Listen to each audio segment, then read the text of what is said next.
Bismillahirrahmanirrahim. Assalamualaikum warahmatullahi taala wabarakatuh. Waalaikumsalam warahmatullahi wabarakatuh.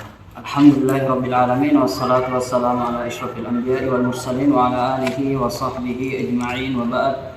Nas'alullah an yamunna 'alaina bil ilmi nafi' wal amali shalih wa an yaftanana futuhal arifin wa an yarzuqana al-ikhlas fil aqwali wal a'mal. Allahumma amin. Insyaallah kita lanjutkan kajian kitab Ayyuhal Walad dan Imam Hujjatul Islam Al-Ghazali rahimahullah ta'ala rahmatal abrar. Sekarang insyaallah kita akan membahas halaman 71, 8 faedah yang disampaikan oleh Hatim Al-Asam rahimahullah ta'ala. Saya bacakan matanya dulu. Qala al-musannif rahimahullah ta'ala wa nafa'ana bihi wa bi'ulumi fid dharain. Ayyuhal walad idza 'alimta hadzal hadits la hajata ila al-'ilmi al-katsir wa ta'ammal fi hikayatin ukhra wa hiya anna Hatim al-Asam kana min ashabi Syaqiq al-Balkhi rahmatullahi ta'ala alayhima. Fasa'alahu yawman qala sahabtani aw sahibtani mundu 30 sanatan ma hassalta fiha.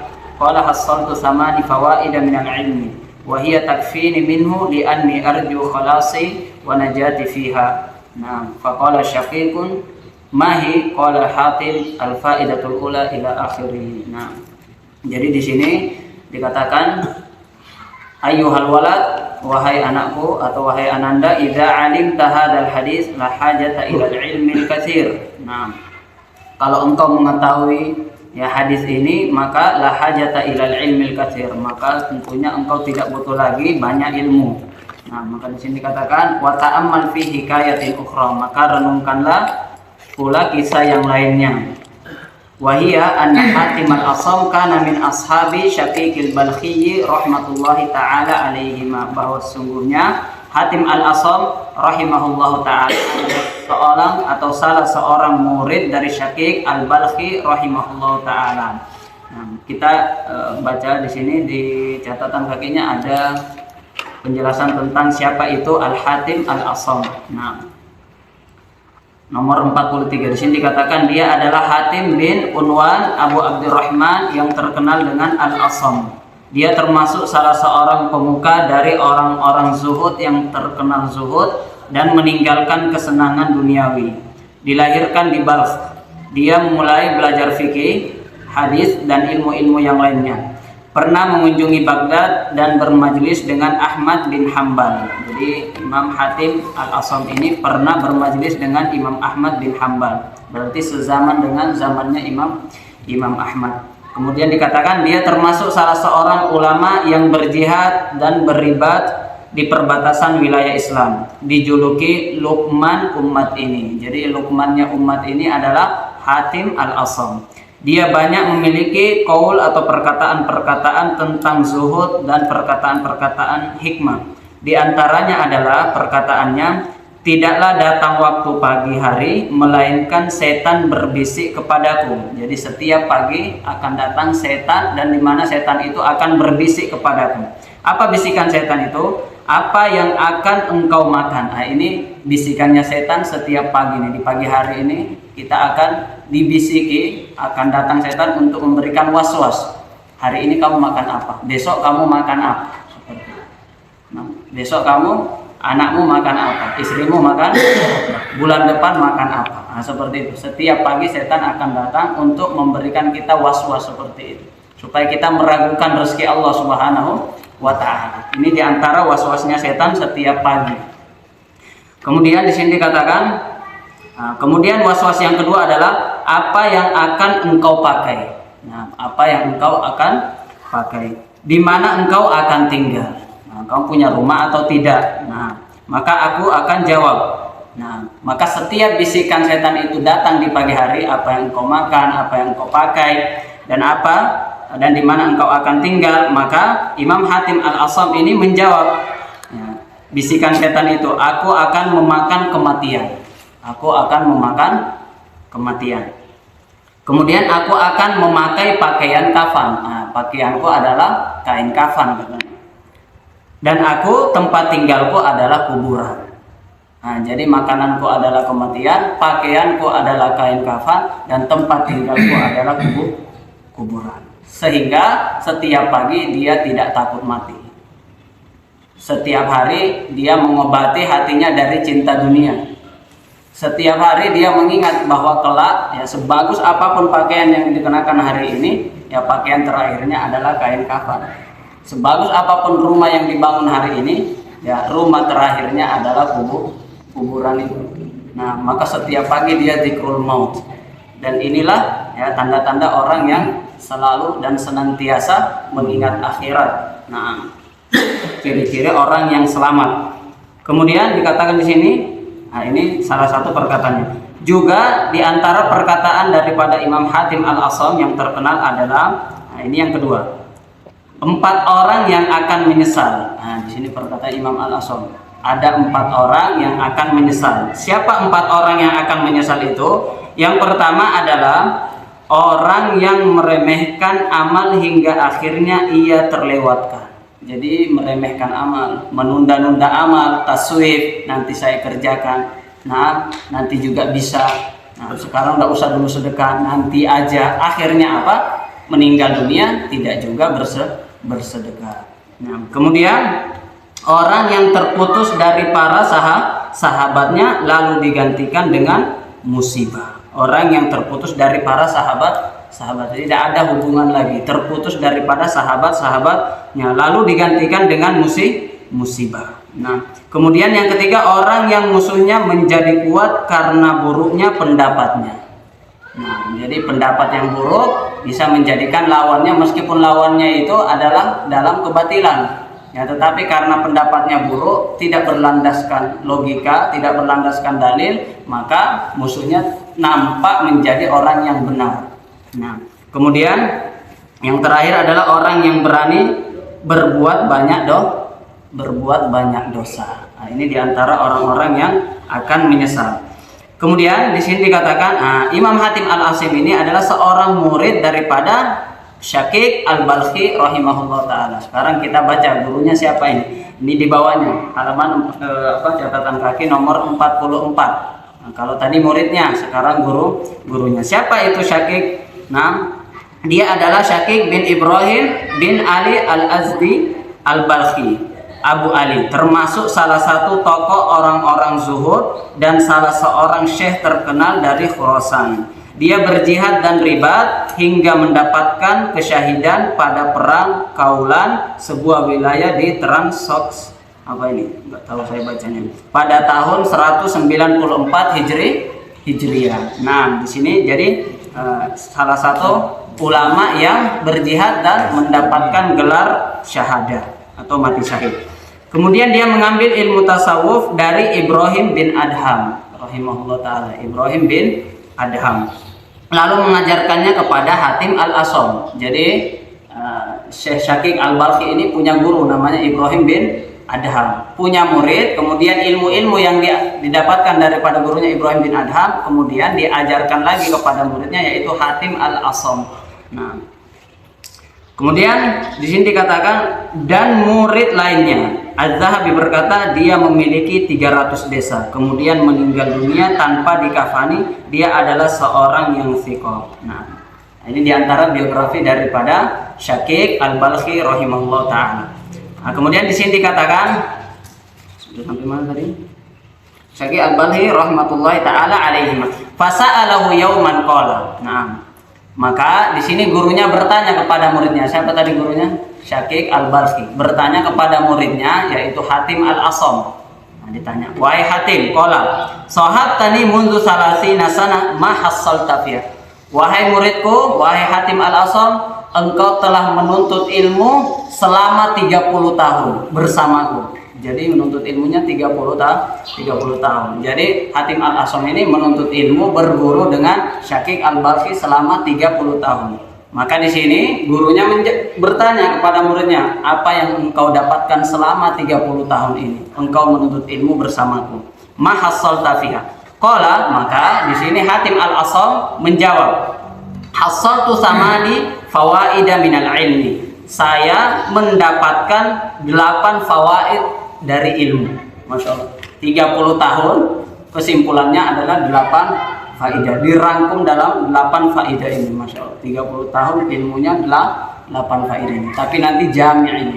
Nah, Masya Allah. Jadi Masya Allah, ini 8 faidah yang akan kita bacakan ini ya disimpulkan, dituliskan oleh Imam Hatim Al-Asham dalam waktu 30 tahun. Nah, yang akan kita baca di sore hari ini, insya Allah, atau mungkin sebagiannya saja, ya, sebagian daripada 8 faidah ini kita akan bacakan dan kita akan lanjutkan pada pertemuan-pertemuan yang selanjutnya. Hasaltu samanya fawaid minal ilmi wa hiya takfini minhu li'anni arju khalasi wa najati fiha. Nah, aku mendapatkan 8 faedah ilmu dan itu telah mencukupiku karena di dalamnya terkandung jalan keluar dan keselamatanku. Nah, jadi 8 fawaid hanya dalam waktu 30 tahun. Nah, berarti ini Masya Allah. Kemudian di sini dikatakan faqala Syaqiq mahia, maka gurunya bertanya, sebutkan ya 8 faidah tersebut. Nah, qala Hatim, maka Hatim menjawab, al faidatul ula, faidah yang aku dapatkan. Faidah pertama yang aku dapatkan selama aku berguru denganmu selama 30 tahun itu, yang pertama adalah anni nadhartu ilal khalq. Nah, faraitu likulli minhum mahbuban wa ma'syuqan. Nah, yuhibbuhu wa ya'shaquhu wa ba'du dhalika al-mahbub yusahibuhu ila maradil maut wa ba'duhu yusahibuhu ila syafiril qabri thumma yarji' kulluhu wa yatrukuhu faridan wahidan wa la yadkhulu ma'ahu fi qabrihi minhum ahad fatafakkartu wa qultu afdalu mahbubil mar'i ma yadkhulu ma'ahu fi qabri wa yu'nisuhu fihi fama wajadtuhu ghairal a'malis salihati fa akhadtuha mahbubatan li litakuna li sirajan fi qabri wa tu'annisani fihi wa la tatrukani farida. Nah, jadi katakan di sini faedah yang pertama, kata Hatim Al-Asham, yang aku dapatkan ketika aku berguru denganmu adalah yang pertama, aku memperhatikan manusia. Jadi Imam Hatim ini memperhatikan manusia. Ternyata aku melihat masing-masing dari mereka, ya, setiap manusia ini memiliki kekasih yang dirindukan.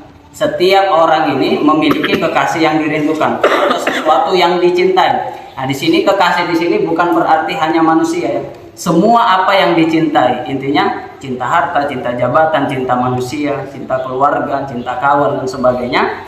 Maka di sini masuk semua. Artinya apa? Semua manusia itu, ya, setelah saya memperhatikan semua manusia, maka saya dapati, ya, semua mereka itu mempunyai sesuatu yang mereka rindukan, mereka sayangi, mereka cintai. Nah, kemudian dia mengatakan, sebagian kekasih itu menemaninya sampai saat sakit yang membawa pada kematiannya. Nah, sebagian kekasih itu, sesuatu yang dicintainya itu, nah, bisa membersamainya sampai, ya, dia tertimpa penyakit yang dimana penyakit itu akan mengantarkan dia kepada kematian. Dan sebagian lagi menemaninya sampai ke pinggir kuburannya saja. Nah, kemudian semua kekasih itu pulang dan meninggalkannya seorang diri. Nah, dan tidak ada seorang pun yang ikut masuk menemaninya di dalam kuburnya. Nah, lalu aku berpikir bahwa sebaik-baik kekasih seorang adalah apa yang ikut masuk bersamanya di dalam kubur. Nah, jadi dia mulai berpikir nih, semua orang ini punya kekasih. Tapi setelah saya perhatikan ini, semua kekasihnya itu akan meninggalkan dia. Nah, maka dia mulai berpikir, kira-kira kekasih apa yang dapat menemaniku masuk ke dalam kubur dan tidak meninggalkanku ketika saya dimasukkan ke liang lahat itu. Nah, ini yang dipikirkan oleh Imam Hatim Al-Asham. Maka aku berpikir bahwa sebaik-baik kekasih adalah kekasih yang ikut masuk bersamanya di dalam kubur dan ikut menemaninya di dalamnya. Aku tidak mendapatkan kekasih yang seperti itu. Nah, kemudian dia mencari nih kekasih yang, ya, bisa menemaninya di alam kubur. Dia mengatakan, aku tidak mendapatkannya kecuali, nah, di sini kecuali adalah amal-amal soleh. Nah, ternyata inilah kekasih yang tidak bakalan bisa, tidak akan meninggalkan kita, yaitu amalan soleh kita. Maka aku menjadikan amal-amal soleh itu sebagai kekasihku. Kenapa? Karena dia tidak akan meninggalkanku. Nah, agar ia menjadi penerang bagiku di alam kuburku. Kemudian di samping dia menemaniku menjadi penerang, dia juga akan menemaniku di dalamnya dan tidak meninggalkanku sendirian. Nah, di sini kata litakuna li sirajan fi qabri, untuk menjadi penerang, menjadi lampu di alam kuburku yang gelap itu. Wa tuqnisuni fihi, dan menemaniku dikala aku sendiri. Nah, di mana sahabat-sahabatku semuanya sudah meninggalkan saya. Wala tatrukani wahidan, dan di mana amalan-amalan itu tidak akan meninggalkan saya sendiri di alam kubur. Nah, inilah yang diperhatikan oleh Imam Hatim al-Asam. Masya Allah, semua orang mempunyai kekasih, tetapi sebagian kekasih itu ada yang meninggalkan ya kekasihnya ketika dia lagi sakit menjelang kematiannya.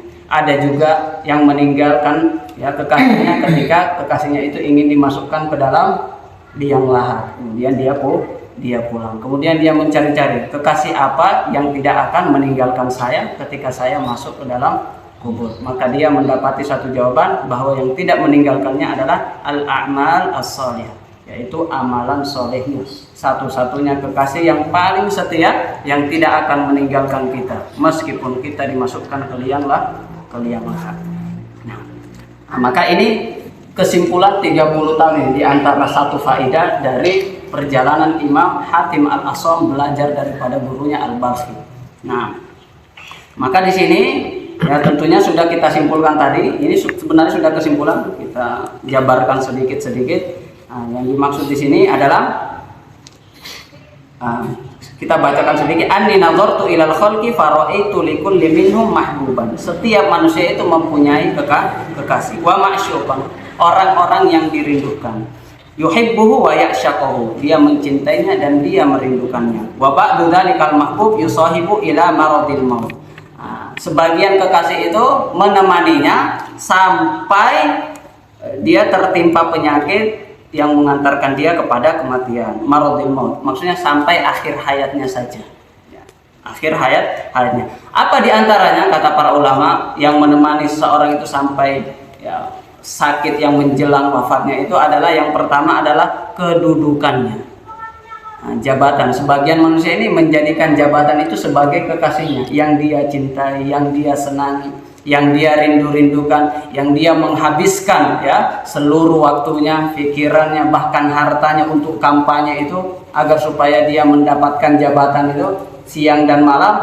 Ternyata jabatan yang diincar-incar itu, jabatan yang diburu itu siang dan malam itu, yang dia menghabiskan waktunya itu, ternyata jabatan itu meninggalkan dia bahkan sebelum dia masuk ke dalam kubur.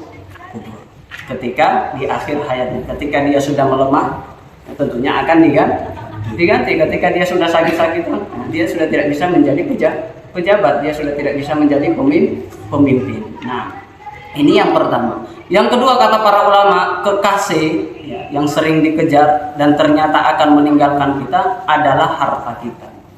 Ya, seseorang itu ketika dia masih sehat seperti ini, maka dia itu masih dibenarkan di dalam syariat untuk menyedekahkan seluruh hartanya.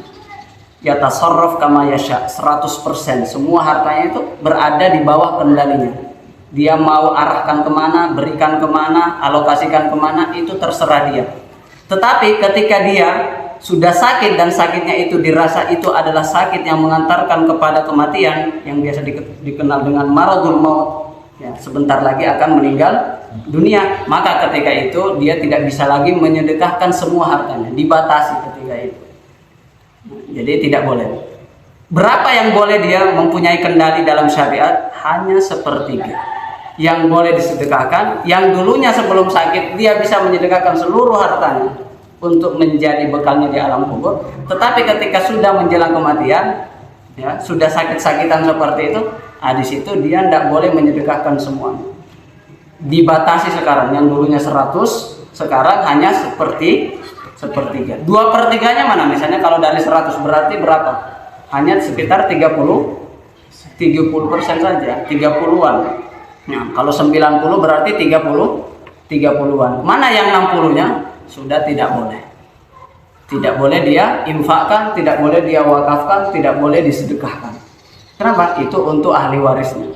Itu untuk ahli Untuk ahli warisnya. Jangan sampai mau meninggal, sudah merasa oh sebentar lagi mau meninggal, baru mau disedekahkan. Makanya di situ dilarang.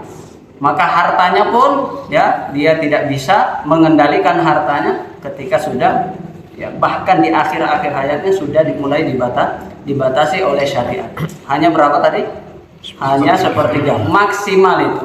Maksimal wasulusu kasir, dan sepertiga itu sudah sangat banyak. Nah, ini diantaranya. Jadi ketika dia hidup, dia menghabiskan juga waktunya untuk mengumpulkan harta, menabung-nabung harta, pikirannya, keringatnya, memeras keringat untuk mengumpulkan harta. Ternyata ya, harta yang disayangi, harta yang dicintai itu ternyata tidak mampu menemani dia ketika dia berangkat ke kuburan. Nah, sudah meninggalkannya, jabatan meninggalkannya, hartanya yang dicari juga meninggalkannya. Hanya tersisa apa? Hanya tersisa pertanggungjawaban di hadapan Allah Subhanahu wa Ta'ala. Maka kita sempat sebutkan ya di pertemuan yang sebelumnya bahwasanya seorang ulama itu ketika melihat orang yang mengumpulkan harta, jama'a mala wa addada, itu diantara sifat-sifat ahli dunia, budak-budak dunia, maka mereka mengatakan sungguh kasihan orang itu. Ketika hartanya bertambah, hisabnya juga bertambah. Ketika hartanya berkurang, kesedihannya akan bertambah. Ketika uangnya kurang, dia sedih. Kenapa? Uangku kurang. Ketika hartanya bertambah, meskipun dia senang, tapi kasihan dia. Nanti hisabnya juga akan bertambah. Semakin banyak harta, semakin panjang hisabnya. Nah, maka ini yang akan meninggalkan dia ila maradil maut. Wa ba'duhu, dan sebagian kekasih juga yusahibuhu ila syafiril qabri. Sebagian kekasih itu yang kita jadikan kekasih itu ternyata akan meninggalkan kita ketika kita sudah berada di tepi kubur kita, atau ketika kita dimasukkan ke liang lahat. Siapa itu? Orang tua kita, anak istri kita, kawan-kawan kita, tetangga-tetangga kita, cucu-cucu kita, semua itu akan meninggalkan kita. Sesayang apapun istri kita kepada kita, anak-anak kita kepada kita, kalau sudah masuk kuburan mereka akan pulang. Tidak ada yang mau masuk ke dalam untuk menemani kita, sesayang apapun ini. Nah, maka ini yang diperhatikan oleh Imam Hatim ini. Semua orang punya kasih, tapi kasihnya semua akan meninggalkan dia ketika dia masuk ke alam kubur. Maka cerdasnya Imam Hatim ini, dia mencari kekasih yang tidak akan meninggalkan.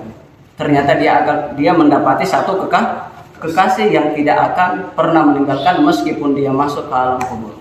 Maka di sini dikatakan summa yarji'u kulluhu wa yatrukuhu faridan wahidan. Maka semua akan kembali dan akan meninggalkan dia seorang diri. Wa kulluhum atihi yaumal qiyamati farda, dan semua akan menghadap kepada Allah Subhanahu wa taala seorang diri.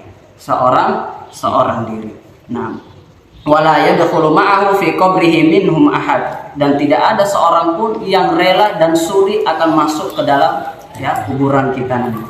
Nah, fatafakkartu wa qultu afdalu mahbub al-mar'i ma yadkhulu ma'ahu fi qabrihi. Ya, kekasih yang terbaik adalah kekasih yang menemaniku masuk ke alam kuburku.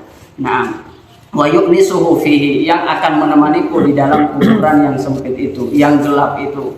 Fama wajadtuhu ghairal a'malis shalihah, dan aku tidak mendapatkan kasih kecuali amal solehku. Jadi satu-satunya yang akan menemaniku, yang menerangi kuburku, yang melapangkan kuburku, ya, yang menghiburku di saat semua orang meninggalkanku, di saat kekasih-kekasih kita meninggalkan kita, satu-satunya yang setia sampai masuk ke dalam kubur hanya satu, yaitu amalan soleh kita. Nah, maka di sini dikatakan fa'akhadtuha mahbubah. Maka aku ya mendeklarasikan bahwa kekasih sejatiku adalah amalan soleh. Nah, maka nasihat di sini, nasihatnya adalah jadikanlah amalan soleh itu sebagai kekasih kita, karena inilah kekasih yang paling setia yang tidak bakalan pernah akan meninggalkan kita semua meskipun kita masuk ke liang atau ke lubang-lubang kubur kita. Litakuna li sirajan, untuk menjadi penerang, wa tu'nisuni fihi wa la tatrukani farida. Nah, ini kesimpulannya. Jadi tadi apa kesimpulannya? Nah, Kesimpulannya berarti tidak ada yang masuk kecuali amalan soleh kita. Maka kesimpulan yang kedua adalah, atau kita bacakan dulu hadisnya. Nasihat ini muktabas atau diambil daripada hadis Nabi alaihissalatu wassalam. Apa hadisnya? Kita bacakan hadisnya. Hadis dari Anas bin Malik radhiyallahu taala anhu. Apa hadisnya? Yatba'ul mayyit salasa. Nah, yang akan mengikuti mayat itu ada 3 hal. Yang akan mengikuti mayat ada tiga hal. Fayarji'u itsnan wa yabqa ma'ahu wahid. Yang 2-nya balik, kemudian yang 1-nya tinggal. Nah, ini secara umum. Yatba'uhu ahluhu wa maluhu wa amaluhu. Nah, jadi seorang itu ketika dia meninggal, maka yang akan mengikutinya adalah 3. Yang pertama adalah ahluhu, keluarganya, istrinya, anak-anaknya, keturunannya, kawan-kawannya, semuanya ikut. Kemudian yang kedua, wa maluhu, hartanya juga ikut. Kemudian yang ketiga, wa amaluhu, dan amalannya juga ikut. Nah, kemudian dikatakan fayarji' ahluhu wa maluhu. Lalu setelah dikuburkan, maka yang 2-nya ikut balik. Yaitu apa yang balik? Ahluhu wa maluhu. Keluarganya balik, hartanya juga balik. Kemudian dibagi kepada ahli warisnya.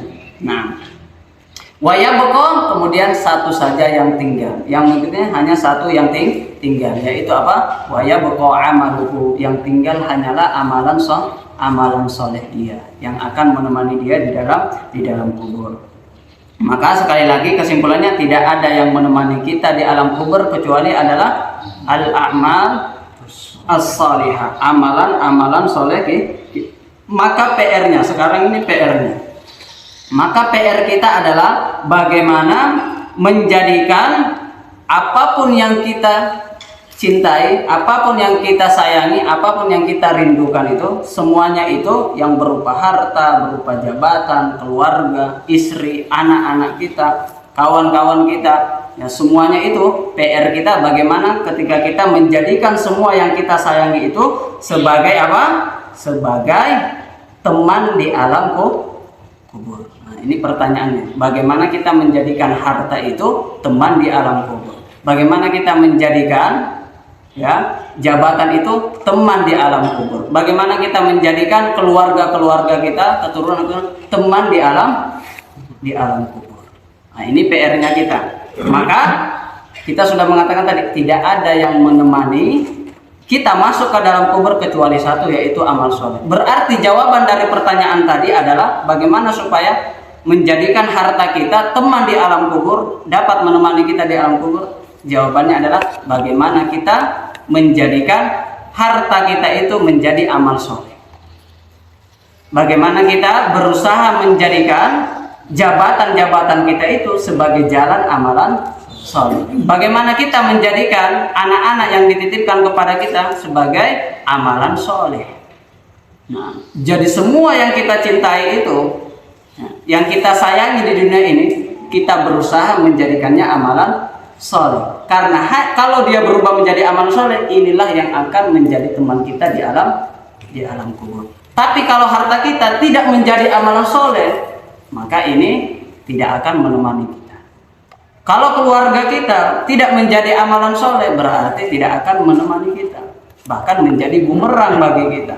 Kalau jabatan yang kita sayangi, yang kita kejar ini, kedudukan itu tidak menjadi amalan soleh, berarti jabatan itu menjadi bumerang bagi kita, tidak akan menemani kita. Jadi pada hasilnya, harta, jabatan, anak-anak kita, keluarga kita, semuanya tidak akan masuk ke dalam kubur kita, kecuali kalau semuanya itu dijadikan sebagai amal soleh. Maka ini PR kita. Semua yang kita cintai jadikan sebagai amalan soleh kita. Nah, maka yang masuk kubur bukan harta kita, yang masuk kubur bukan jabatan kita, bukan anak-anak kita yang masuk kubur, tetapi apa? Yang masuk kubur adalah amalan yang lahir daripada harta kita, amalan yang lahir daripada anak-anak kita. Itulah yang dikatakan seperti apa? Di dalam hadis yang sahih, idza mata ibnu adam in qata'a amaluhu illa min Salah. Terputus semua amalnya kecuali tiga. Apa itu? Bagaimana cara menjadikan harta itu sebagai amalan soleh? Ya tentunya ditransfer. Ditransfer kemana? Ditransfer ke kuburan. Kalau transfer di dunia itu ke kawan kita, ke bank, kita harus tahu nomor rekeningnya. Caranya seperti itu. Kemudian kita masukkan rekeningnya, banknya disesuaikan, kemudian kita transfer. Nah itu kalau transfer di dunia. Tapi kalau kita mau transfer uang kita itu ke kuburan, caranya apa? Bawa uang itu ke orang-orang miskin, bawa uang itu kepada anak-anak yatim. Seperti itu cara transfer ke kuburan. Seperti itulah cara menjadikan harta kita sebagai amalan soleh. Shadaqatun jariyatun, sedekah yang mengalir terus pahalanya, hartanya tidak masuk. Tapi karena sedekah itu, karena infak yang kita lakukan, karena transfer yang kita lakukan ketika kita hidup itu, maka itulah yang akan menjadi penerang di alam kubur kita. Itulah yang akan menjadi amal soleh, dan amalan soleh itulah yang akan menemani kita, yang akan menghibur kita dikala kita sendiri. Di dunia saja terkadang kita galau itu. Satu orang kekasih kita aja ya tidak senyum sama kita, meninggalkan kita, sudah kita terkadang kita sudah galau, apalagi di kuburan sendiri tidak memiliki teman. Nah, maka salah satunya yang bisa menghibur kita dikala kita sendiri di alam kubur itu adalah harta kita yang kita sudah transfer ke masjid-masjid, ke pondok-pondok pesantren, ke orang miskin, orang yang terkena bencana. Nah, itulah harta kita yang sesungguhnya. Shadaqatun jariyah. Nah, ini yang perlu kita pikirkan, bagaimana harta itu menjadi amalan soleh yang kelak amalan soleh itu akan menerangi kubur kita. Makanya kita juga sudah pernah sampaikan di sini. Nah, makanya dikatakan Ibnul Qayyim Al-Jauzi mengatakan bahwasanya 5 sebab. Nah, kenapa seorang itu ketika diberikan kesempatan untuk hidup lagi, laula akhartani ila ajalin qarib fa as-saddaqa wa aqum minas sholihin. Kenapa yang dipilih itu bersedekah? Kenapa yang dipilih adalah bersedekah? Karena diantara salah satu sebabnya, ternyata seorang ketika meninggal dunia dia akan mendapati bahwasanya lampu yang paling terang di alam barzah adalah amalan dari harta yang kita sedekahkan. Nah, harta memang tidak mampu menyelamatkan kita, tapi kalau harta itu dijadikan amalan itulah yang akan menyelamatkan kita. Maka carilah harta sebanyak-banyaknya. Sebagian orang mengatakan tidak usah cari harta sebanyak-banyaknya. Kenapa? Karena harta tidak dibawa mati. Maka orang yang cerdas adalah orang yang mencari sebanyak-banyaknya, kemudian harta itu dibawa mati. Bagaimana caranya? Sedekahkan tadi. Jadikan harta itu sebagai amalan soleh. Begitu pula dengan jabatan. Begitu pula dengan anak-anak kita, keluarga kita. Anak kita tidak mungkin masuk ke dalam kubur ketika kita dikubur itu. Tetapi ketika kita hidup, kita mendidik anak kita, atau kalau kita mungkin tidak mampu mendidiknya, kita sekolahkan di pondok-pondok pesantren, kita titipkan kepada kiai, kita titipkan kepada ustadz. Nah, agar supaya dia dididik menjadi orang-orang yang bertakwa, orang-orang yang beriman, menjadi anak-anak yang soleh, anak-anak penerus sujud. Maka ketika dia tumbuh seperti itu, nah, dengan doa-doa kita, dengan tarbiyah kita, dengan didikan kita, maka ketika kita meninggal dunia, jasad anak kita memang tidak akan masuk ke dalam kubur, tetapi doa-doanya terus, waladun salih yad'ulah. Tidak mata ibnu Adam in qata amaluhu illa min salah. Di antaranya adalah waladun salih. Nah, ini investasi kita terbesar itu, anak-anak yang soleh, yang akan senantiasa mendoakan kita meskipun jasad kita sudah berada di bawah tanah. Itu kesuksesan terbesar bagi seorang ayah. Ketika dia sudah mampu mengajarkan anak-anaknya itu untuk pandai mendoakan kedua orang tuanya. Rabbighfirli warhamni. Nah, wali-walidayya warhamhuma kama rabbayani shaghira. Setinggi apapun pendidikan anak kita, S1, S2, S3, profesor, dan seterusnya, tapi kalau dia tidak pandai mendoakan kedua orang tuanya, semuanya itu sampah. S1-nya sampah, S2-nya juga sampah, S3-nya juga sampah, profesornya juga sampah. Semua itu sampah. Kalau ada pendidikan yang menjadikan kita tinggi, gelarnya banyak, tapi anak itu ketika dia mendapatkan gelar itu tidak pernah bahkan sering lupa untuk menyebutkan nama kedua orang tuanya di dalam doanya, itu namanya pendidikannya batal, ya. Pendidikannya apa? Gagal 100%, tidak ada gunanya. Anak kita mungkin tidak S1, ya, tapi sholat 5 waktunya dijaga. Setiap dia doa, ya, mendoakan dirinya tidak pernah melupakan kedua orang tuanya di dalam doa, di dalam sujudnya. Ini adalah investasi luar biasa, bukan hanya di dunia tapi juga di akhirat. Meskipun mungkin dia tidak S1, meskipun mungkin dia tidak kaya raya, tapi kalau dia sudah mampu mengangkat tangannya mendoakan orang tuanya sudah berada di alam barzakh, ya, penerus sujud, setiap amalannya akan mengalir kepada kedua orang tuanya. Setiap dia sujud, nah, itu adalah amalan daripada orang tuanya. Jadi anak-anak kita adalah amalan kita. Nah, kalau kita ikut serta di dalam mendidiknya, ikut serta di dalam mendoakannya, apalagi kalau kita bekerja, ya, untuk membiayai biaya pendidikannya, maka kita akan mendapatkan bagian daripada kesolehan daripada anak-anak kita yang kita tinggalkan itu. Nah, waladun sholeh yad'u lahu. Nah, maka PR kita adalah bagaimana menjadikan anak-anak kita ini sebagai amalan soleh kita. Nabi Nuh itu salah satu anaknya itu adalah amalun ghairu sholeh. Padahal Nabi Nuh sudah, ya, bekerja keras itu, dakwahi, menasehati siang dan malam secara sembunyi-sembunyi berapa tahun, ya. Tetapi juga tidak, ya, Allah Subhanahu wa taala tidak memberikan hidayah.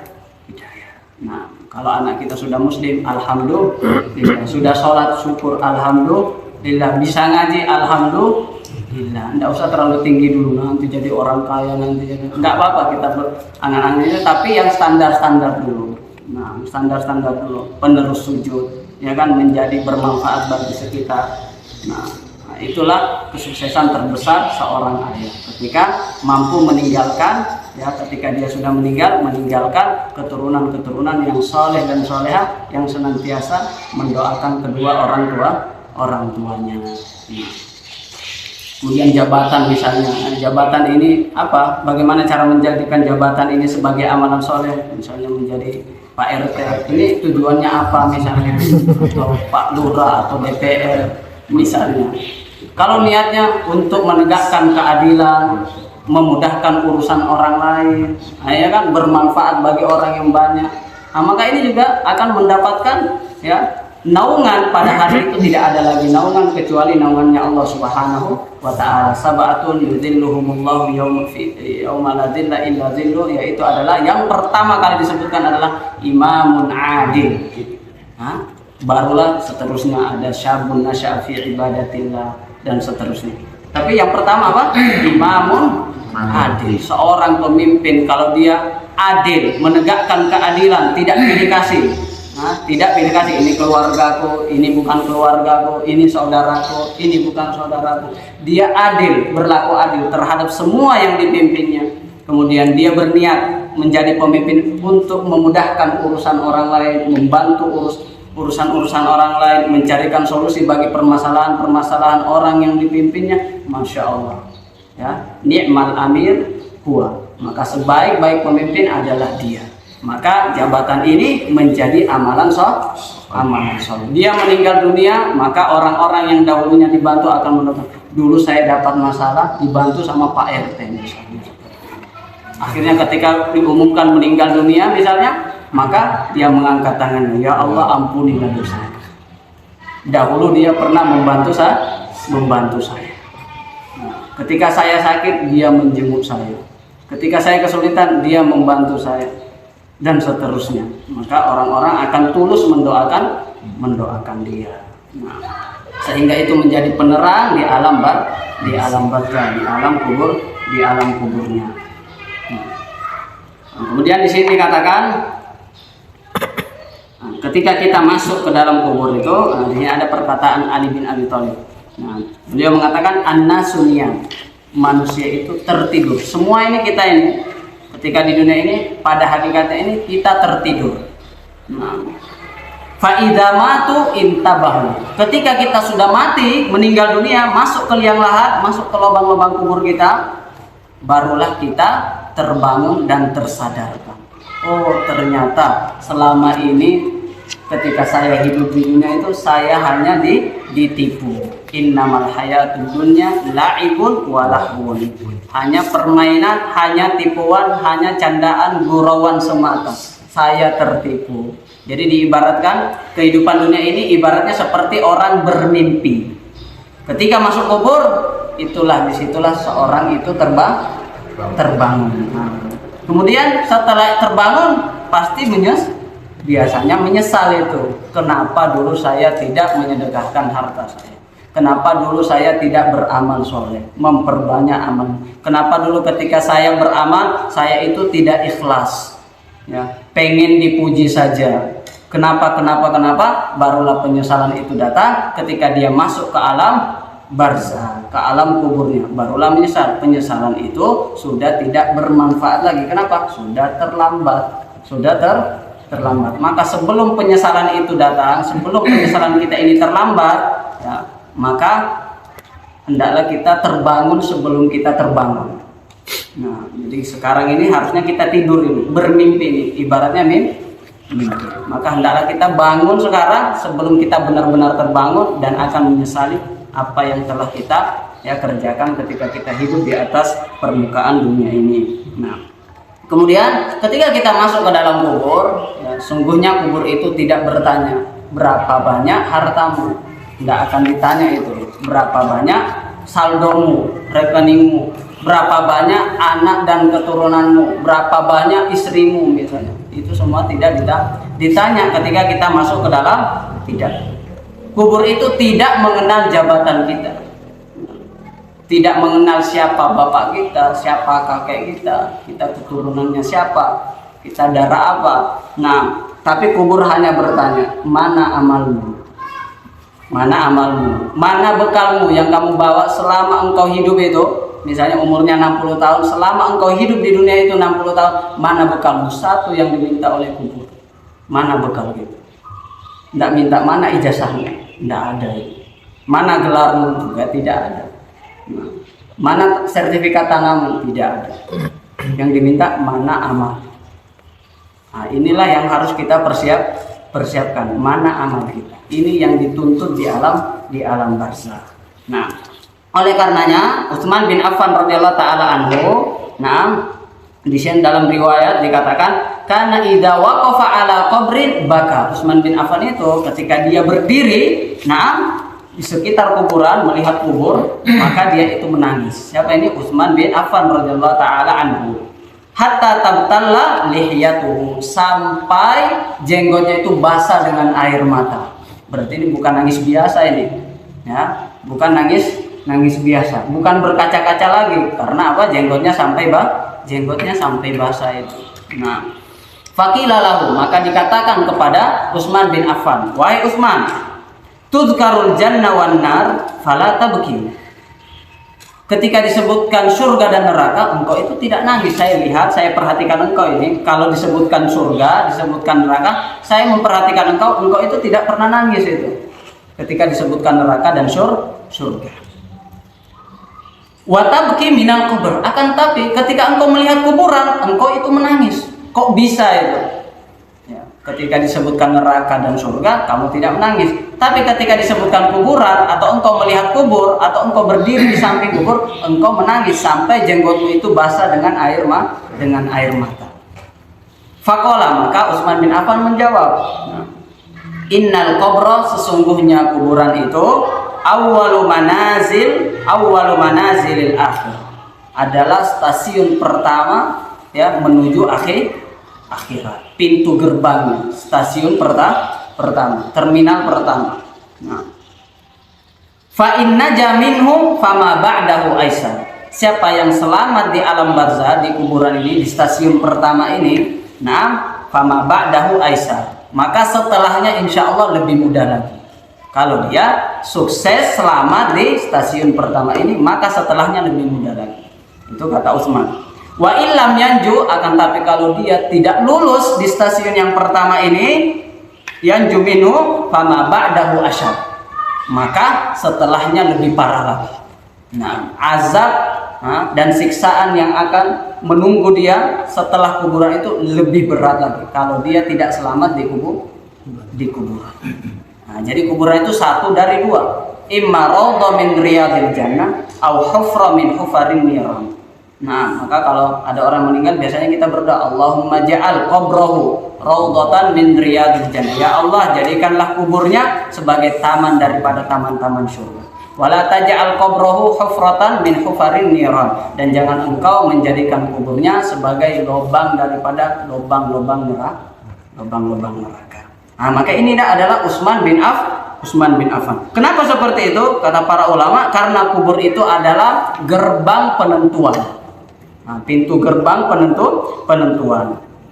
Lulus di kuburan itu harapan besar. Tidak lulus di kuburan itu adalah bahaya besar. Itu adalah bahaya besar. Maka kubur adalah awal kenyataan. Dunia ini amal, hasil daripada dunia ini adalah kita dapatkan hasilnya ketika kita masuk ke dalam kuburan, karena semua sudah disingkap di situ di alam kubur. Tidak ada lagi pura-pura, tidak ada lagi topeng-topengan, semuanya akan kelihatan di alam barzakh. Adapun akhirat itu adalah balasan yang sempurna. Tapi hasil awalnya sudah bisa kelihatan di alam barzakh. Dia adalah taman-taman surga atau lubang-lubang neraka. Maka kita senantiasa berdoa semoga Allah Subhanahu wa taala menjadikan kuburan-kuburan kita sebagai raudhatan min riyadil jannah, taman-taman surga. Maka di sini dikatakan, kata para ulama, kalau Utsman saja, yang dimana Utsman bin Affan adalah sahabat senior, sahabat yang paling dermawan, sahabat yang paling pemalu, sampai malaikat itu malu dengan umat Utsman bin Affan ini. Mendapatkan gelar Dzunnurain karena apa? Mendapatkan dua cahaya, menikahi dua putri Nabi Muhammad SAW, menantunya Nabi SAW, termasuk di antara khalifah yang ketiga, sahabat yang paling mulia ketiga setelah Umar bin Khattab radhiyallahu taala anhu. Dan dia sudah dijamin masuk ke dalam surganya Allah Subhanahu wa taala. Akan tapi lihat kuburan masih nangis itu. Sudah dijamin masuk surga, sahabat senior, tapi lihat kuburan nangis. Saking takutnya para sahabat itu, jangan sampai amalnya tidak diterima oleh Allah Subhanahu wa taala. Kita ini belum dijamin masuk surga, kita bukan sahabat, kita juga bakhil, tidak dermawan seperti Utsman, tidak mendapatkan Dzunnurain, tidak diberikan gelar Dzunnurain. Tetapi lihat kuburan ya biasa-biasa saja. Kita mendengarkan kuburan, membayangkan kuburan ya biasa-biasa saja. Seakan-akan kita itu tidak akan mati. Seakan-akan kita itu tidak masuk, tidak bakalan masuk di situ. Hanya orang-orang saja yang kita lihat yang masuk. Kita masih lama. Belum, tidak mungkin besok, tidak mungkin nanti, tidak mungkin lusa, tidak mungkin, masih lama. Masih lama. Selalunya itu adalah was-was syaitan. Itu adalah was-was syaitan yang setiap hari jangan dulu, tunda tobat dulu. Kamu masih lama. Yang meninggal itu ya orang-orang. Kalau kamu masih lama. Orang yang meninggal hari ini dia tidak pernah menyangka kalau hari ini dia akan kembali. Dikiranya juga masih lama. Orang yang kecelakaan tiba-tiba, kena gempa misalnya, kena banjir misalnya, kena longsor misalnya, mendaki gunung, hilang di gunung misalnya, tidak pernah membayangkan bahwa hari itu adalah hari terakhirnya dia. Maka kita jangan merasa aman ini.